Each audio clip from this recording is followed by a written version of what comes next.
ಅದನ್ನೇ ಇನ್ನೊಂದು ಶ್ಲೋಕದಲ್ಲಿ ಹೇಳ್ತಾರೆ, ಗಂಗಾ ಪ್ರಯಾಗ ಗಯ ನೈಮಿಷ ಪುಷ್ಕರ ಗಯ ಪುಷ್ಕರ ನೈಮಿಷಾನಿ ಸಂಸೇವಿತಾನಿ ಬಹುಶಃ ಕುರುಜಾಂಗಲಾನಿ ಕಾಲೇನ ತೀರ್ಥಸಲಿಲಾನಿ ಪುನಂತಿ ಪಾಪಂ ಪಾದೋದಕಂ ಭಗವತಃ ಪ್ರಪುನಾತಿ ಸದ್ಯ ಅಂತ. ಗಂಗಾ ನದಿ ಎಲ್ಲೆಲ್ಲಿ ಹರಿತೋ ಅದೆಲ್ಲ ಗಂಗಾ ನದಿ ಅಂದ್ರೆ ನಾವು ಸಮಷ್ಟಿಯಾಗಿ ಗಂಗಾ ಅಂತ ಹೇಳ್ತೇವೆ. ಅಲ್ಲಿಗೆ ಹೋದ್ರೆ ಉತ್ತರ ಭಾರತದಲ್ಲಿ ಬೇರೆ ಬೇರೆ ಕಡೆ ಬೇರೆ ಬೇರೆ ಹೆಸರಿದೆ. ಗಂಗೆಗೆ ಒಂದೇ ಹೆಸರಲ್ಲ. ನಾವು ಎಲ್ಲ ಗಂಗಾ ಅಂದ್ರೆ ಒಂದೇ, ಭಾಗೀರಥಿ ಅಂದ್ರೆ ಒಂದೇ, ಅಲಕ ಅಂದ್ರೆ ಜಾಹ್ನಿ ಎಲ್ಲ ಒಂದೇ ನಮಗೆ. ನೀವು ಹಿಮಾಲಯಕ್ಕೆ ಹೋದರೆ ಅಲ್ಲಿ ಅಲಕನಂದ ಬೇರೆ, ಅಲಕನಂದ ಬೇರೆ, ನಂದಾಕಿನಿ ಬೇರೆ, ಮಂದಾಕಿನಿ ಬೇರೆ, ಭಾಗೀರಥಿ ಬೇರೆ, ಗಂಗೆ ಬೇರೆ. ಅಲ್ಲೆಲ್ಲ ಬೇರೆ ಬೇರೆ ನದಿಗಳ ಕವಲುಗಳಿದೆ. ಆ ಒಂದೊಂದು ಅಲ್ಲಿ ಭಾಗೀರಥಿ ಅಂತ ಅನ್ನುವ ಕವಲು ಬೇರೆ, ಎಲ್ಲ ಇದೆಲ್ಲ ಒಟ್ಟಿಗೆ ಸೇರಿ ಗಂಗೆ ಆಗಿ ಮುಂದೆ ಹರಿಯುತ್ತೆ. ಈಗ ಒಂದೊಂದು ಕವಲುಗಳು ಅಂದ್ರೆ ಅದಕ್ಕೆ ಸಪ್ತಗಂಗೆ ಅಂತ ಹಿಂದೆ ಹೊಡೆದ್ರು. ಬೇರೆ ಬೇರೆ 7-8 ಕಡೆಯಿಂದ ಹರಿದು ಬರ್ತಾಳೆ ಅವಳು. ಅಲ್ಲಿ ಆಯಾ ಊರಿನವರು ಅದನ್ನು ಒಂದನ್ನು ನಂದಾಕಿನಿ ಅಂತಾರೆ, ಒಂದನ್ನು ಮಂದಾಕಿನಿ ಅಂತಾರೆ, ಒಂದನ್ನು ಭಾಗೀರಥಿ ಅಂತಾರೆ, ಒಂದನ್ನು ಗಂಗಾ ಅಂತಾರೆ, ಒಂದನ್ನು ಅಲಕನಂದ ಅಂತಾರೆ. ಬೇರೆ ಬೇರೆ ಹೆಸರಿನಿಂದ ಕರೀತಾರೆ. ಮೂಲತಃ ಅವು ಎಲ್ಲವೂ ಕೂಡ ಗಂಗೆಯದ್ದೇ ಪ್ರಭೇದಗಳು. ಅದನ್ನ ಸಮಷ್ಟಿಯಾಗಿ ಅದೆಲ್ಲವನ್ನೂ ಗಂಗಾ ಅಂತ ಹೇಳ್ತಾರೆ. ಹೀಗೆ ಗಂಗಾ. ಆಮೇಲೆ ಎರಡನೇದ್ದು ಪ್ರಯಾಗ, ಅಂದ್ರೆ ಅಲ್ಲಿ 3 ನದಿಗಳ ಸಂಗಮ ಸ್ಥಾನ. ಪ್ರಯಾಗ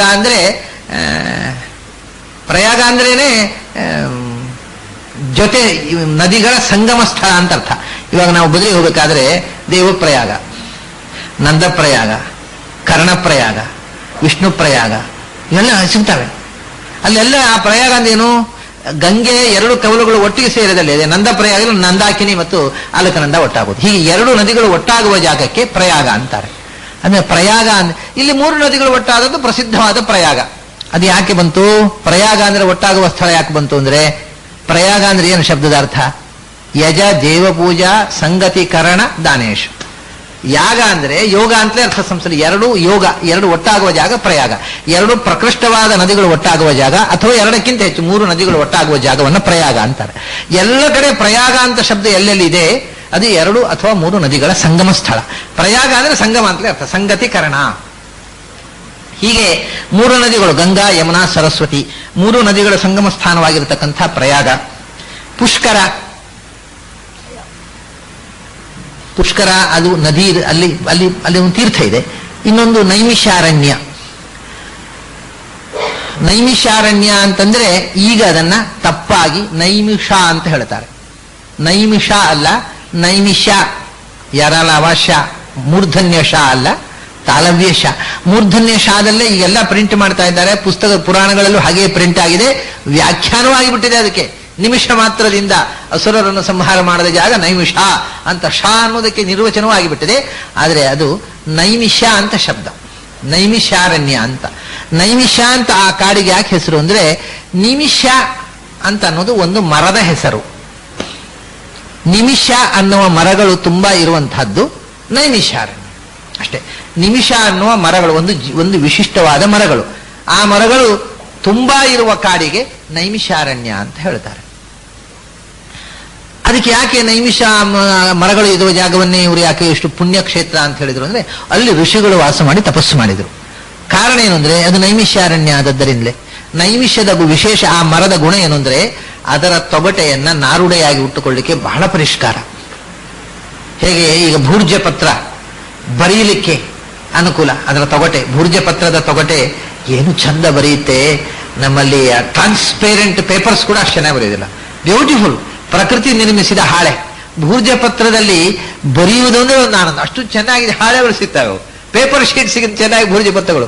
ಅದರ ತೊಗಟೆ ತನ್ನಷ್ಟಕ್ಕೆ ಆ ಹಾಳೆ ಪ್ರಕೃತಿ ನಿರ್ಮಿಸಿದಂಥ, ಯಾವ ಕಾಡನ್ನು ನಾಶ ಮಾಡದೆ, ಯಾವ ಮಿಲ್ಲು ಇಲ್ಲದೆ ನಿರ್ಮಾಣ ಮಾಡಿರತಕ್ಕಂಥ ಪೇಪರ್. ಅದು ಬ್ಯೂಟಿಫುಲ್ ಪೇಪರ್. ಹಾಗೆ ಒಂದೊಂದು ಮರಗಳಲ್ಲಿ ಒಂದೊಂದು ಸಹಜವಾದಂತಹ ಪ್ರಾಕೃತಿಕವಾದ ಗುಣಗಳನ್ನ, ನಿಮಿಷದ ತೊಗಟೆ ಉಂಟಲ್ಲ, ಅದನ್ನು ನಾರು ಮಾಡಿ ಬಟ್ಟೆ ಮಾಡಲಿಕ್ಕೆ ಬಹಳ ಸುಲಭ, ಬಹಳ ಅನುಕೂಲ. ನಾರುಡೆ ಮತ್ತು ನಿಮಿಷ ಮರದ ಹಣ್ಣುಗಳು ಉಂಟಲ್ಲ, it's A very good food. ಹಾಗಾಗಿ ಅವರಿಗೆ ಹೊಟ್ಟೆಗೆ ಬಟ್ಟೆಗೆ ಎರಡಕ್ಕೂ ಒಂದೇ ಮರದಿಂದ ಆಗುತ್ತೆ. ಅದಕ್ಕೋಸ್ಕರ ನೈಮಿಷಾರಣ್ಯದಲ್ಲಿ ಋಷಿಗಳು ಹೆಚ್ಚಾಗಿ ಬಳಕೆ ಮಾಡ್ತೀವಿ, ವಾಸವಾಗ್ತಿದ್ರು. ಕಾರಣ ಅವ್ರಿಗೆ ಹೊಟ್ಟೆ ಬಟ್ಟೆಯ ಸಮಸ್ಯೆ ಇಲ್ಲ. ನೈಮಿಷಾರಣ್ಯ ಇತ್ತು ಅಂದ್ರೆ ಹೊಟ್ಟೆಯನ್ನು ನೋಡಿಕೊಳ್ಳುತ್ತೆ, ಬಟ್ಟೆಯನ್ನು ನೋಡಿಕೊಳ್ಳುತ್ತೆ. ಆಹಾರದ ಸಮಸ್ಯೆ ಇಲ್ಲ. ಇವತ್ತಿಗೂ ಅಷ್ಟೇ ಹಿಮಾಲಯ ಪರ್ವತದಲ್ಲಿ ವಾಸ ಮಾಡ್ತಕ್ಕಂಥವ್ರು, ಇಂಟೀರಿಯರ್ ವಾಸ ಮಾಡ್ತಕ್ಕವರು ಎಷ್ಟು ಆನಂದವಾಗಿದ್ದಾರೆ ಗೊತ್ತಾ. ನಮ್ಗೆ ಪೇಟೆಯಲ್ಲೇ ಸಮಸ್ಯೆ ಇರೋದು, ಅಲ್ಲಿಗೆ ಹೋಗೋದೇ ಸಮಸ್ಯೆ, ಹೋದ್ಮೇಲೆ ಆನಂದ.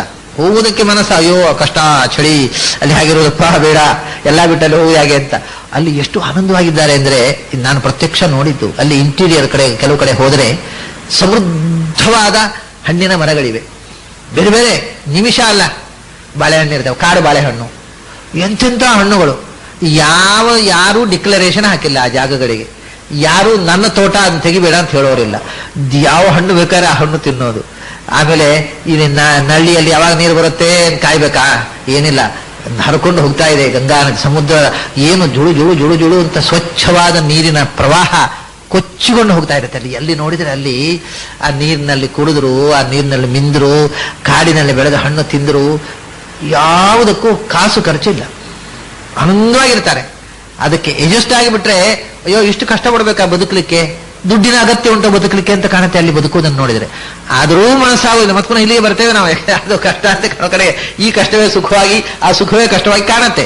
ಆದರೆ ಅದು ನಿಜವಾಗಿ ಸಹ ಅದಕ್ಕೋಸ್ಕರ ಹಿಂದಿನವರು ಎಲ್ಲಿ ಬಟ್ಟೆ ಮತ್ತು ಹೊಟ್ಟೆ, ಮನುಷ್ಯನಿಗೆ ಎರಡೇ ತಾನೇ ಸಮಸ್ಯೆ, ಅದು ಎಲ್ಲಿ ನೀಗುತ್ತೆ? ಕಾಡಿನ ಮರಗಳು, ಎರಡನ್ನೂ ಕೊಡುವ ಮರ ನಿಮಿಷ.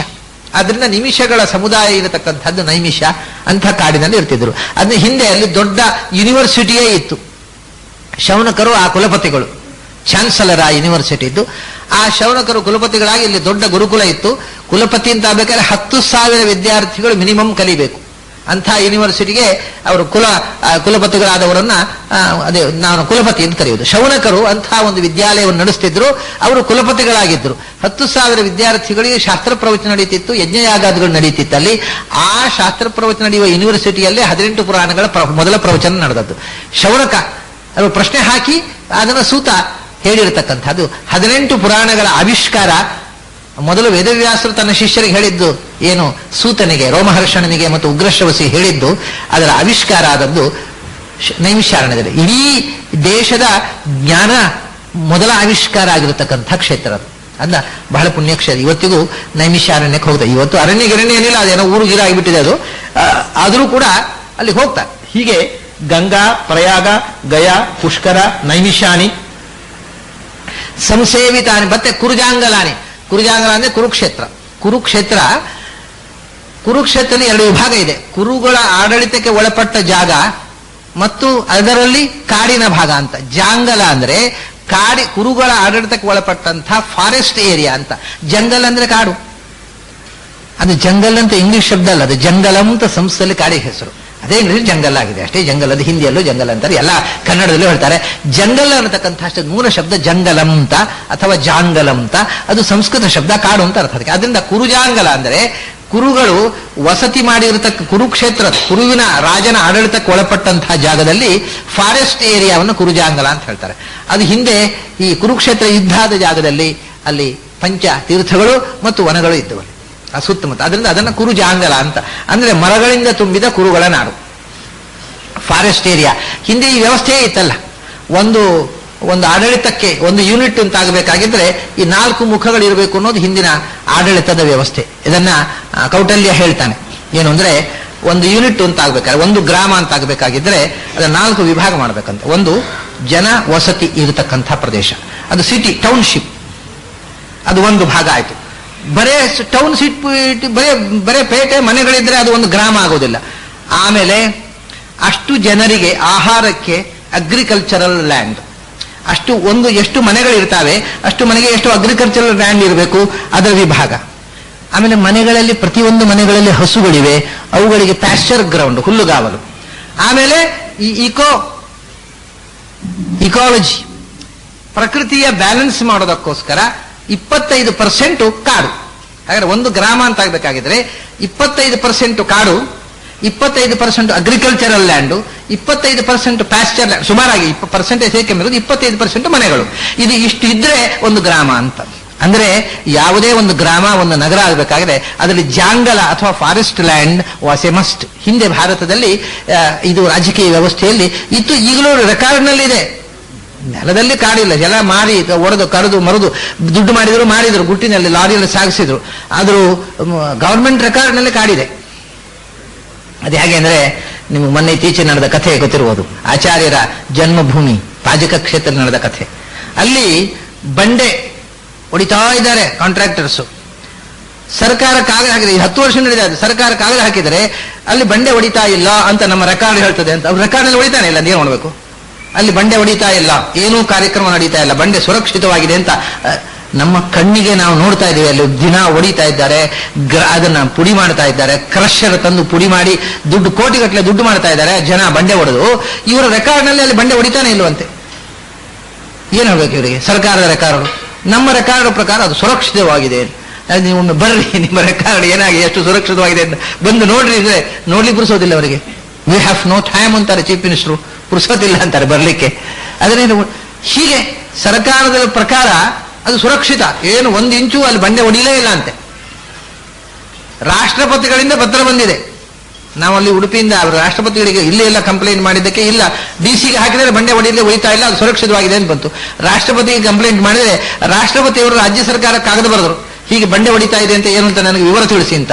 ರಾಷ್ಟ್ರಪತಿಗಳಿಗೆ ರಾಜ್ಯ ಸರ್ಕಾರದ ಲೆಟರ್ ಹೋಯಿತು, ಮಧ್ವಾಚಾರ್ಯ ಜನ್ಮಭೂಮಿ ಹೊಡಿತಾ ಇಲ್ಲ ಅಂತ. ರಾಷ್ಟ್ರಪತಿಗಳಿಂದ ಕಾಗದ ಬಂತು ನಮಗೆ, ನಿಮ್ಮ ಮಧ್ವಾಚಾರ್ಯ ಜನ್ಮಭೂಮಿ ಸುರಕ್ಷಿತವಾಗಿದೆ ಅಂತ ನಮಗೆ ರಿಪೋರ್ಟ್ ಬಂದಿದೆ, ಆದ್ರಿಂದ ಏನು ತೊಂದರೆ ಇಲ್ಲ ಅಂತ ನಂಬ್ತೇವೆ ಅಂತ. ಇಲ್ಲಿ ಹೊಡಿತಾನೇ ಇದ್ದಾರೆ. ಇಷ್ಟು ಕರೆಸ್ಪಾಂಡೆನ್ಸ್ ಹೀಗೆ ಹೇಳಿದ ಎಲ್ಲ ಯಾವ ರೆಕಾರ್ಡ್ ಪ್ರಕಾರವೂ ಮಧ್ವಾಚಾರ್ಯ ಜನ್ಮಭೂಮಿ 1 ಇಂಚು ಹೊಡೆಯಲಿಲ್ಲ. ಇದರ ಕಥೆ ಏನು ಅಂದ್ರೆ, MLAಗಳು, ಗವರ್ಮೆಂಟ್ ಆಫೀಸರುಗಳು, ಕಾಂಟ್ರಾಕ್ಟರ್ ಎಲ್ಲರೂ ಶಾಮೀಲು.